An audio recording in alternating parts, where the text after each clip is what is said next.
Olá meninas, tudo bem? Eu quero te perguntar uma coisa. Você gosta de comer chocolate? Gosta de comer pé de moleque, quebra-queixo? Nem sei se você sabe o que é quebra-queixo, porque eu não sei se é do seu tempo. Bom, também não é do meu tempo não, mas é que me falaram e eu fui procurar no Google. Você gosta de comer paçoca?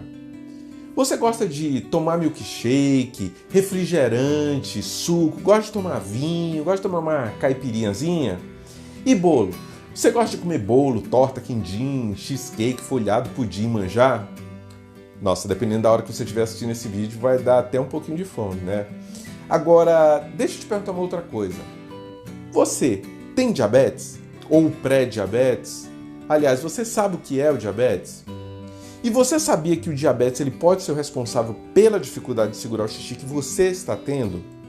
E que o excesso de açúcar no sangue, você sabia que ele pode causar lesões nos vasos sanguíneos e em nervos que podem gerar diferentes tipos de incontinência urinária?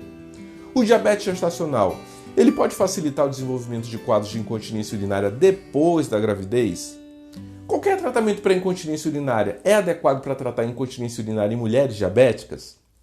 Pois é justamente sobre isso que eu quero conversar com você hoje, em como o diabetes e o pré-diabetes podem levar à dificuldade de segurar a urina ou como essa doença pode ser responsável por quadros de incontinência urinária. Se você ainda não me conhece, eu sou o Dr. Wilson Passos, ginecologista e obstetra há mais de 20 anos e eu quero te convidar para participar desse episódio do canal Intimidade da Mulher. Tratar o diabetes pode ajudar no tratamento da incontinência urinária? O que você acha?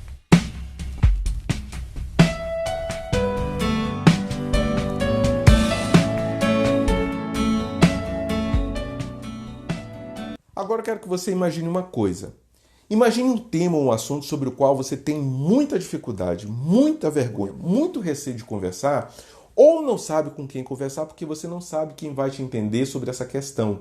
Ou você não sabe se você vai ser bem interpretada, ou se a pessoa com quem você quer conversar vai guardar segredo sobre o seu problema. Imagina aí, tá?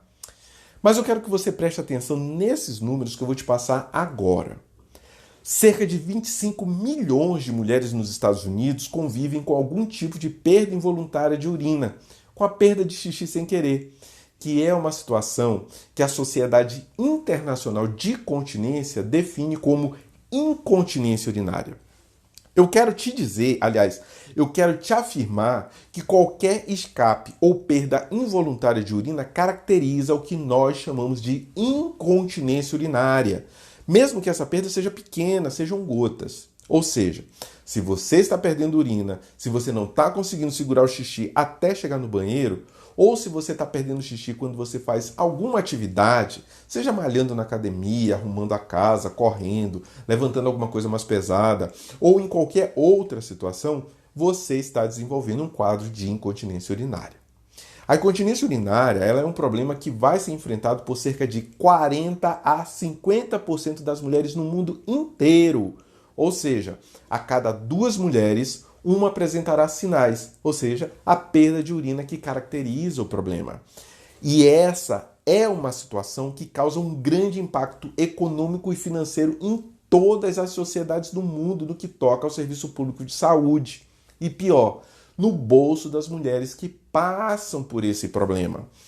A concentração do número de casos de incontinência urinária aumenta com a idade, mas as mulheres jovens também enfrentam esse problema, havendo a manifestação entre as mulheres jovens na proporção entre 20% e 30%, cerca de 30% a 40% em mulheres de meia idade e um aumento na ordem de 30% a 50% na velhice. Gente, é muita coisa. Talvez você também não saiba o que eu vou te falar, mas acumular o xixi na bexiga não é uma tarefa fácil para o organismo da mulher, não. Olha bem, guardar ou armazenar a urina na bexiga e esperar pelo momento certo para eliminar essa urina é um processo amplo e complexo e se houver alguma falha nesse processo, nós podemos ter um comprometimento dessa eliminação normal do xixi. Olha só, para que tudo transcorra bem, desde a mulher conseguir segurar normalmente a urina até a eliminação do xixi no banheiro quando a mulher sentir vontade, é preciso que todas as peças e todas as etapas envolvidas nesse processo estejam funcionando bem, atuando de forma correta e ordenada. E as peças que fazem parte dessas etapas são representadas por estruturas anatômicas, chamadas músculos, e por estruturas nervosas constituídas por diferentes tipos de nervos. Quando você tem alguma alteração nos músculos da pelve ou da bacia, que são os chamados músculos do assoalho pélvico, ou quando tem algum problema nos músculos ou nos nervos da bexiga, ou nos músculos que servem como torneiras na uretra, que são os chamados de esfíncteres, que servem para regular a eliminação do xixi, permitindo ou não o esvaziamento da bexiga, você pode desenvolver a famosa incontinência urinária. A incontinência urinária ela é um problema crônico, ou seja, que começa num determinado momento e continua incomodando você por muito tempo. Mas existem situações em que a incontinência urinária é um problema determinado por outro problema, ou seja, quando esse problema que está gerando a incontinência é eliminado, você para de perder urina. É o que acontece, por exemplo, com quadros de diabetes, infecção urinária, inflamação da vagina, as chamadas vaginites, o uso de determinados medicamentos, alguns problemas psicológicos e de locomoção, além de intestino preso, a prisão de ventre. Por isso, nem todos os casos de incontinência urinária são tratados com cirurgia. E aqui eu quero reforçar essa informação que eu venho dando em vários dos meus vídeos. São vários os fatores que podem ser responsabilizados pela incontinência urinária que você esteja apresentando. E por isso, o tratamento dessa perda de xixi pode ser feito de forma conservadora, quer dizer, sem a necessidade de cirurgia. Se você fizer uma cirurgia para corrigir uma incontinência urinária que não precisava de cirurgia, além de você passar por todos os incômodos do pós-operatório, ficar um bom tempo sem ter relações, correr o risco de uma perfuração da bexiga, uma perfuração do intestino, de infecções, de dores mesmo após a cicatrização do local da cirurgia, você corre o risco de se sentir frustrada, porque a incontinência urinária vai continuar lá do mesmo jeito. Nos meus mais de 20 anos como ginecologista e obstetra, trabalhando tanto no serviço público quanto no serviço particular, eu já ouvi muitas mulheres pedindo para fazer uma cirurgia para tratar o problema. Já aconselhei muitas mulheres a não fazerem a cirurgia depois que eu fiz o meu exame físico no consultório. Eu já vi muitas mulheres melhorando muito do quadro de incontinência urinária, melhorando mesmo sem fazer a cirurgia, somente com algumas mudanças no seu estilo de vida e seguindo as orientações que eu dei. Assim como eu também já recebi muitas mulheres no meu consultório que fizeram a cirurgia para tratar o problema e não melhoraram, passando a ter inclusive outros problemas causados pela cirurgia. É por isso que eu sempre lembro dessa questão nos meus vídeos. Não são todos os casos de incontinência urinária que serão tratados com cirurgia, porque a incontinência urinária ela pode ter vários fatores e alguns deles podem ser tratados e dessa forma, tratando esses problemas que causam momentaneamente a incontinência urinária, ela possa regredir, não havendo a necessidade de uma intervenção cirúrgica. E o que eu vou te falar agora não são ideias da minha cabeça não, tá bom? Todas essas informações que eu estou trazendo para você são informações presentes nos inúmeros artigos científicos que eu já li para estar aqui conversando com você para te ensinar como lidar e como tratar essa dor que você sente e que é causada pela perda de xixi, mesmo que essa perda seja pouquinha. A incontinência urinária ela é capaz de trazer limitações em várias áreas e em vários aspectos da sua vida. Ela pode levar a problemas psicológicos, como é o caso de isolamento social, baixa autoestima, nível de estresse elevado, alterações do humor, problemas econômicos e financeiros, com o aumento da necessidade de se comprar fraldas, calcinhas, despesas com lavanderia, o que provoca uma consequência direta na qualidade de vida das mulheres em diferentes faixas etárias. Eu não sei se você já sabia, mas além dos tipos clássicos de incontinência, ou seja, a incontinência urinária de esforço, a incontinência urinária de urgência e a incontinência urinária mista, você pode desenvolver alguns subtipos de incontinência urinária, como é o caso da incontinência urinária postural, que é a perda de xixi quando você muda a posição do seu corpo. Normalmente quando você se levanta ou quando você se inclina. Tem a enurese noturna, que é a perda de urina durante o sono. Incontinência urinária contínua, onde você perde xixi direto, sem intervalo, muitas vezes causado por uma fístula, ou seja, um canal anormal que se forma entre a bexiga e a vagina. E ainda a incontinência urinária coital, onde você pode estar perdendo urina durante a relação sexual.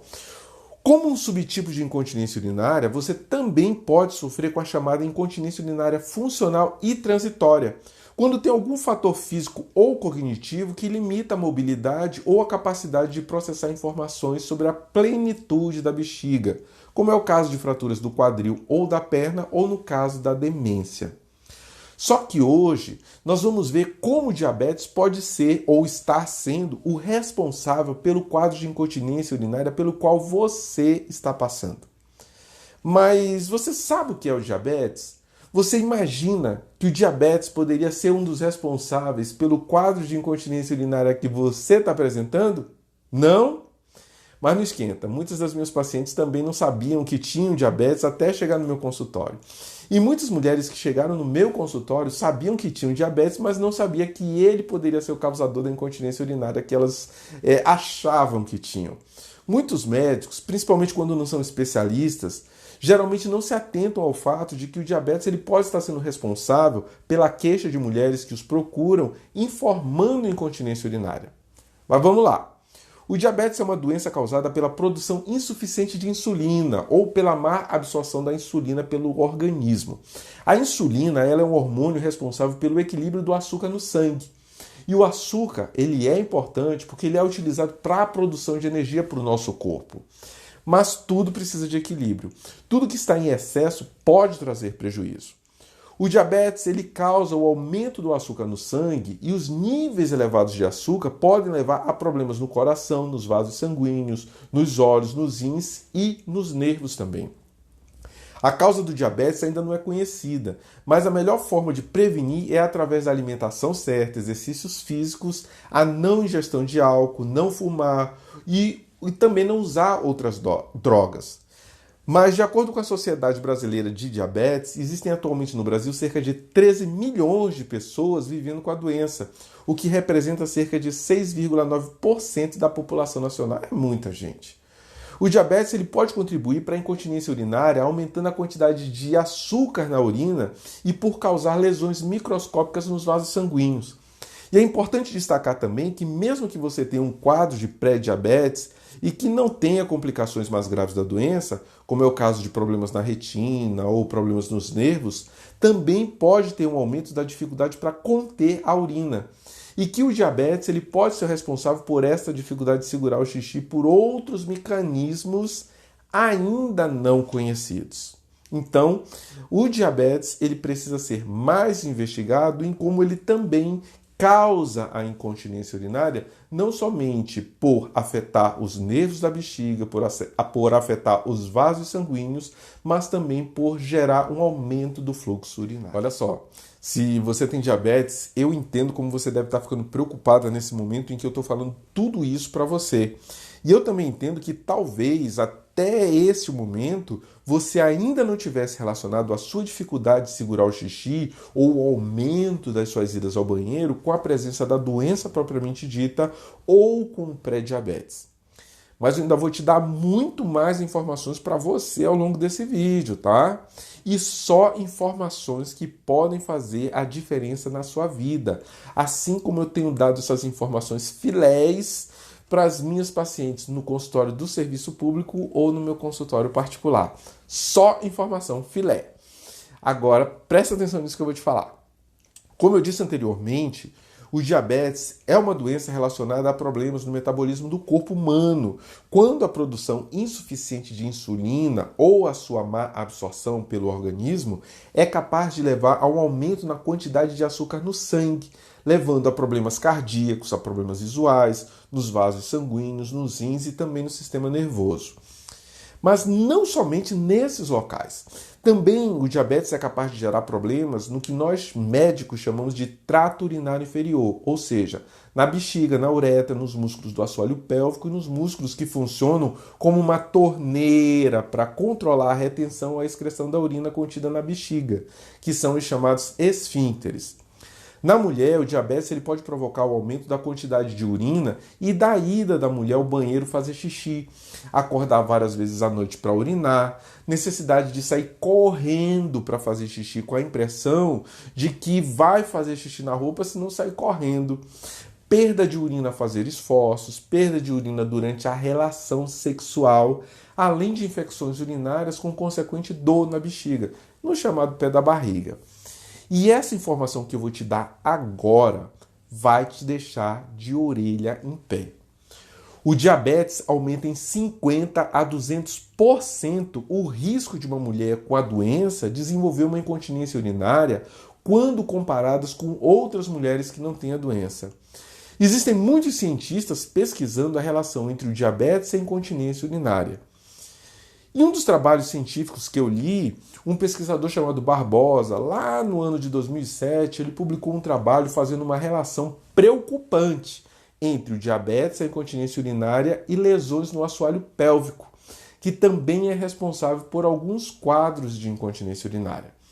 Ele chegou à conclusão, olha só, de que mulheres que haviam apresentado diabetes gestacional e incontinência urinária durante a gravidez tiveram mais chance de desenvolver incontinência urinária 2 anos após o parto do que aquelas que apresentaram incontinência urinária durante a gravidez, mas que não apresentaram diabetes gestacional.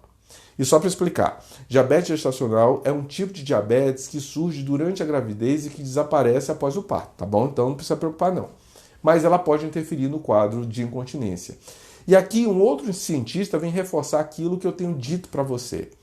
Lá em 2014, Pereira, o pesquisador, apontou num estudo que ele fez que o insucesso no tratamento de mulheres com incontinência urinária muitas vezes se dá não em função da terapia que seja aplicada de forma incorreta, mas pela avaliação incorreta da paciente pelo médico. E é nesse ponto que eu quero que você pense um pouco e reflita. Você já pensou se um médico faz uma avaliação errada do tipo de incontinência urinária que você tem e acha que para tratar esse quadro de incontinência é necessária a realização da colpoperinoplastia ou a colocação de um sling, a famosa tela, ou seja, que ache necessária a realização de uma cirurgia e que por um erro de avaliação a sua cirurgia não for bem indicada e o problema não for resolvido? Imagine a sensação de frustração pela qual você vai poder passar. Pensa nisso. Por isso que eu acho que a indicação de formas conservadoras para o tratamento de incontinência urinária, ou seja, um tratamento não cirúrgico no começo, é uma ótima, uma excelente opção dependendo das circunstâncias. Então, como nem todos os tratamentos para a incontinência urinária são cirúrgicos, é muito importante nós começarmos um tratamento de forma conservadora, ou seja, utilizando métodos não cirúrgicos para tratar a incontinência. E eles existem. É sempre importante ter em mente que, da mesma forma como o diabetes traz comprometimentos às funções normais do corpo ao longo do tempo, levando a problemas em vários órgãos, a incontinência urinária também é um problema crônico, ou seja, que se desenvolve ao longo de muitos anos e que é uma situação que afeta funções relacionadas não somente às partes física, mas também psicológica, social e sexual da mulher, sendo que ela acomete mais mulheres do que homens, principalmente devido às variações das estruturas anatômicas que existem entre os dois sexos. E sob o ponto de vista financeiro, dinheiro, os custos que o diabetes e a incontinência urinária impõem à mulher que passa por esse problema como paciente e aos governos que precisam bancar o tratamento de mulheres que não têm condições de pagar são altos, elevadíssimos. E esse dado que eu vou te trazer agora vai ser perturbador. As mulheres que têm diabetes são de 50 a 200 vezes mais acometidas pela incontinência urinária do que as mulheres com as taxas normais de açúcar no sangue. Olha só. E mais do que isso, mulheres que desenvolvem um quadro de pré-diabetes também têm um risco mais elevado de desenvolver o quadro de incontinência urinária. Mas não é só isso não. Nós sabemos que o aumento do açúcar no sangue, ele também é capaz de gerar vários problemas de saúde ao longo do tempo. Mas a incontinência urinária é o problema mais comum que se manifesta na mulher quando comparado com os problemas microscópicos gerados pelo diabetes, causando doenças na retina, nos rins e no sistema nervoso. E cada vez mais tem sido observada a influência do diabetes como fator desencadeador de quadros de incontinência urinária em diversos grupos de mulheres. Por exemplo, a ocorrência de diabetes gestacional foi um fator observado no desenvolvimento de incontinência urinária durante a gravidez. E nós sabemos disso porque há estudos apontando que metade das mulheres que desenvolveram diabetes gestacional referiram a presença de incontinência urinária durante a gestação e cerca de 28% dessas mulheres informaram que a incontinência urinária afetava as suas atividades diárias durante a gestação. A gravidez ela já é um fator que predispõe ao desenvolvimento de uma incontinência urinária em princípio, mas que a incontinência urinária de esforço presente nessa fase da vida da mulher é agravada quando o diabetes gestacional está presente. E aqui eu quero falar sobre uma questão interessante. Os estudos relacionados à presença de incontinência urinária durante a gravidez agora é que estão ganhando destaque, porque muitos obstetras ainda acreditam que a incontinência urinária presente durante a gestação seria um sintoma característico do período gestacional, mesmo em mulheres com diabetes gestacional. E o que os novos estudos têm mostrado é que a coisa não é bem assim não. E é por isso que os obstetras precisam estar atentos para entender, reconhecer e pensar num diagnóstico de que a incontinência urinária em mulheres com diabetes gestacional pode ser um problema que não esteja relacionado necessariamente às mudanças corporais características do período gestacional. E além dessa observação, vários estudos vêm apontando o diabetes como um fator de risco que eleva a probabilidade de uma mulher desenvolver um quadro de incontinência urinária em qualquer outra época da vida. Quando a mulher sente a presença desse problema, que é a perda involuntária de urina, e ela procura o atendimento médico, nós precisamos identificar a causa. No caso de mulheres com diabetes, nós precisamos entender sempre que a doença por si só já é um fator que leva ao desenvolvimento da incontinência urinária. Por isso, além de controlar os níveis de açúcar presentes no sangue, que é a condição básica para o tratamento da incontinência, nós vamos precisar associar outras formas de tratamento para controlar essa perda involuntária de xixi. Esses tratamentos podem ir desde métodos conservadores até métodos cirúrgicos. E aqui também é importante esclarecer que a cirurgia ela só deve ser indicada em duas circunstâncias bem específicas.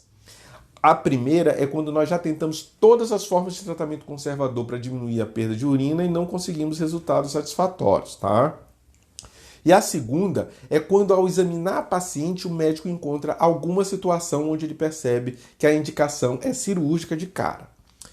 Mas mesmo com a realização da cirurgia para tentar corrigir a incontinência urinária, e mesmo após a cirurgia, nós vamos precisar manter o uso de técnicas conservadoras, quer dizer, técnicas não cirúrgicas, para manter o resultado da cirurgia. Porque mesmo realizando o procedimento cirúrgico, se não forem tomadas medidas de manutenção e prevenção, a incontinência urinária ela pode voltar. Principalmente porque à medida que a mulher envelhece, mesmo sendo realizada a cirurgia, o processo de envelhecimento vai continuar sendo um fator de risco para a volta da incontinência. Ou seja, realizar uma cirurgia para correção da incontinência urinária não é garantia que o problema não irá voltar. Mas olha só, com relação ao tratamento da incontinência urinária, além do controle do diabetes, como eu estava dizendo, nós poderemos usar outros métodos cirúrgicos e não cirúrgicos. Vários métodos, como o uso de medicamentos, a realização de fisioterapia, mudanças de hábitos, controle da ingestão de líquidos, que são métodos conservadores, podem ser usados para tratar ou prevenir a incontinência urinária ou a volta da incontinência urinária. O diabetes ele pode ocasionar alterações na pele, quando não se consegue um controle adequado do açúcar no sangue. assim como a falta de tratamento da incontinência urinária, que além de comprometer física e psicologicamente a mulher, ela pode estar sendo inclusive responsável por algumas lesões na pele da região genital. Mas se tem uma coisa que eu gosto de deixar bem claro para as minhas pacientes, é que além de não precisar de cirurgia em muitos casos, elas terão que se esforçar um pouco para mudar alguns hábitos como forma de tratar a incontinência urinária. É preciso. E eu vou falar sobre que hábitos são esses ao longo dos nossos vídeos. Ou seja, uma das formas de tratar a incontinência urinária sem cirurgia está relacionada à mudança de hábitos. E olha só que interessante. Em 2012, um autor de artigo científico chamado Pereira afirmou aquilo que eu não paro de afirmar e que eu vou continuar afirmando até quebrar e acabar com esse mito. Ele afirmou que o tratamento da incontinência urinária pode ser de dois tipos, cirúrgico e conservador. E nesse trabalho ele também afirma que o tratamento cirúrgico não consegue ser definitivo em todos os casos, podendo ocorrer a reincidência dos sintomas em torno de 5 anos. E é por isso que a International Continence Society, ou seja, a Sociedade Internacional de Continência, ela orienta que os métodos conservadores para o tratamento da incontinência urinária sejam sempre a primeira opção de tratamento, buscando aumentar a força e a ativação dos músculos do assoalho pélvico, que fazem parte do mecanismo de contenção da urina. Uma outra coisa que é preciso deixar claro é que quando você trata o diabetes, automaticamente você também já vai estar tratando ou prevenindo a incontinência urinária. E aqui eu quero fazer uma outra observação. Quando uma paciente me procura e eu converso com ela e começo um tratamento conservador, eu oriento essa paciente sobre como ela vai controlar objetivamente o progresso que ela vai estar tendo com o tratamento. Para isso, ela precisa ter uma ideia de como ela está antes do tratamento, como ela está ficando ao longo do tratamento e o progresso que ela atingiu após o tratamento. Por isso, eu costumo orientar o uso de um diário miccional, também chamado de diário urinário. Nesse diário, eu oriento todas as minhas pacientes a anotarem a quantidade de líquido que elas beberam, o número de vezes que foram ao banheiro fazer xixi ou que perderam urina, e também oriento que elas anotem a quantidade de xixi eliminado e anotem nesse caderninho. Todos esses registros precisam ser feitos num ciclo a cada 24 horas, ou seja, um dia. E é dessa forma que nós conseguimos perceber a melhora que a minha paciente está tendo com o controle do diabetes e o controle da perda de urina. Mas as coisas não param por aí não. Os ginecologistas, eles podem ensinar exercícios terapêuticos que promovem a atividade dos músculos do assoalho pélvico e que com esses exercícios nós conseguimos tratar quadros de incontinência urinária de esforço, incontinência urinária de urgência e incontinência urinária mista.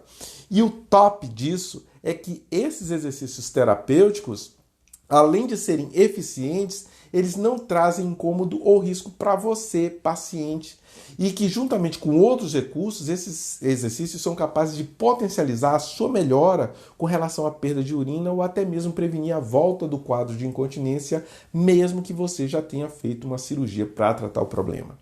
Sempre lembrando que, mesmo tendo realizado a cirurgia, se alguns cuidados não forem tomados, e isso nem todos os médicos te informam, a incontinência urinária pode voltar. E uma outra coisa, ao longo dos nossos vídeos, eu também vou te ensinar como você vai fazer o seu controle objetivo do seu progresso através daquele diário miccional. Eu vou te ensinar como você vai fazer essas anotações direitinho com relação a quantidade de líquidos que você está ingerindo e a quantidade de líquidos que você elimina através da urina quando vai ao banheiro ou através da perda de xixi. Não se preocupe que tudo isso eu vou te ensinar ao longo dos nossos vídeos. E o diário miccional, isso é uma coisa que eu preciso te dizer, ele é de extrema importância para você perceber a sua melhora com os tratamentos conservadores, que eu também vou te ensinar aqui no nosso canal, e você vai ver o quanto você vai ter a sua incontinência tratada e sem a necessidade de uma cirurgia. Acompanhe os nossos vídeos, que você vai aprender tudo isso aqui. Gente, olha só que interessante.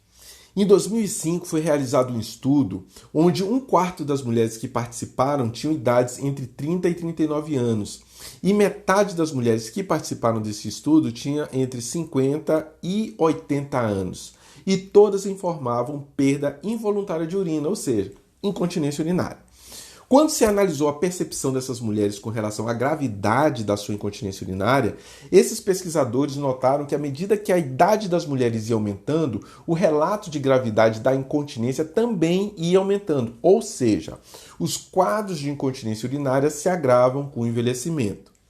E aqui é importante observar que também com o envelhecimento há uma maior tendência de nós desenvolvermos outras doenças, como é o caso da pressão alta e do diabetes. Foi observado nesse estudo que apenas 8% das mulheres entre 30 e 39 anos relataram quadros de incontinência urinária grave, mas tinham algum grau de incontinência. Mas entre as mulheres entre 80 e 90 anos, esse relato de incontinência urinária grave foi de 33%. E o que eu quero dizer com isso? Muitas mulheres mais velhas têm o quadro de incontinência urinária agravado não apenas pela idade, mas também por comorbidades, como é o caso do diabetes. Muitas mulheres mais velhas também não devem ser operadas para corrigir a incontinência em função do risco da cirurgia. Então, o que fazer? Bom, existem estudos apontando que a adoção de terapias conservadoras, mudanças comportamentais, são capazes de melhorar a qualidade de vida dessas mulheres. Quando se estabelece uma melhora da higiene, que pode ser foco para infecções urinárias, uma melhor educação para o controle miccional e uma melhora na alimentação, nós conseguimos contornar casos de incontinência urinária não apenas em pacientes idosas, mas na população feminina em geral. Da mesma forma como eu venho falando ao longo dos meus vídeos, estudos têm mostrado que o tratamento conservador, a mudança comportamental, têm sido indicados como a primeira linha da abordagem dos quadros de incontinência urinária, enquanto que as cirurgias são indicadas apenas para aquelas pessoas que não conseguiram obter um nível de melhora significativo depois de ter escolhido as técnicas comportamentais inicialmente. E o que eu quero dizer com isso? Eu quero dizer que as técnicas conservadoras, as mudanças comportamentais, como apontam numerosos estudos, deve ser o tratamento inicial e é o tratamento que consegue diminuir ou, em muitos casos, tratar o quadro de incontinência urinária apresentado por aquela mulher. São procedimentos extremamente baratos, de baixo custo, considerados seguros e ativos para vários casos de incontinência urinária. Agora, no nosso país, nós temos um problema muito sério. Nós temos um mito que, por mais que muitos médicos venham combatendo esse mito, ele está tão enraizado na nossa sociedade a ponto de trazer sérios problemas no estabelecimento do tratamento correto para as mulheres que nos procuram com quadros de incontinência urinária. E o que acontece? Nos consultórios de ginecologia no Brasil, pelo menos em muitos deles, as mulheres são encaminhadas para a cirurgia sem serem orientadas sobre a possibilidade de realizarem um tratamento conservador. Olha só. E isso se dá muitas vezes pela falta de uma rotina de passo a passo nas instituições de saúde ou pela carência nos serviços de saúde público que não disponibilizam a prevenção para a maioria dos casos, ou, o que é mais grave, para o tratamento. Mas tem uma outra coisa que também é verdade. E a verdade é que, apesar do grande número de casos de incontinência urinária, seja durante a gravidez, em mulheres que desenvolveram diabetes gestacional ou não, ou fora dela, muitas mulheres não falam sobre as suas queixas para os médicos. E mesmo as que falam, elas recebem a explicação que o excesso de urina e a dificuldade para segurar o xixi é causado pelo diabetes. Pode ser que o problema não esteja sendo causado apenas pelo diabetes. E essa é uma situação que precisa de acompanhamento e tratamento, que deve ser conservador no primeiro momento, ou seja, sem indicação de cirurgia. Também é importante falar que a gestação é uma boa oportunidade de se pesquisar se a mulher tem um risco aumentado de desenvolver diabetes e se no futuro essa mulher pode vir a desenvolver um quadro de incontinência urinária. Agora, para concluir a nossa conversa, eu preciso dizer que a incontinência urinária é um problema de saúde incômodo, chato, oneroso, levando em consideração a restrição que pode ocasionar quanto às atividades sociais e sexuais. É muito importante, se você estiver passando por esse problema, ter acesso a formas conservadoras de tratamento, ou seja, forma de tratamento não cirúrgica, e que você possa receber esse tratamento de forma contínua com o objetivo de sanar o problema de forma correta, através da conduta proposta pelo médico. E é por isso que eu quero estar aqui com você. Eu quero que você tenha acesso a toda a informação sobre a doença, porque isso é extremamente importante para que haja o seu entendimento sobre o tratamento que precisa ser realizado. Por isso, quanto mais você souber sobre o diabetes e sobre incontinência urinária, maiores serão as chances de você prevenir e tratar esse problema, principalmente porque diversos estudos concluíram que a presença de diabetes é um preditivo de aparecimento da incontinência urinária. Eu espero que essas informações tenham sido úteis para você, principalmente se você tiver diabetes e principalmente se você tiver diabetes e estiver apresentando um quadro de incontinência urinária. Se você quiser saber mais, se você quiser maiores informações, segue a gente aqui no nosso canal no Intimidade da Mulher, tá certo? Um forte abraço e até o próximo vídeo.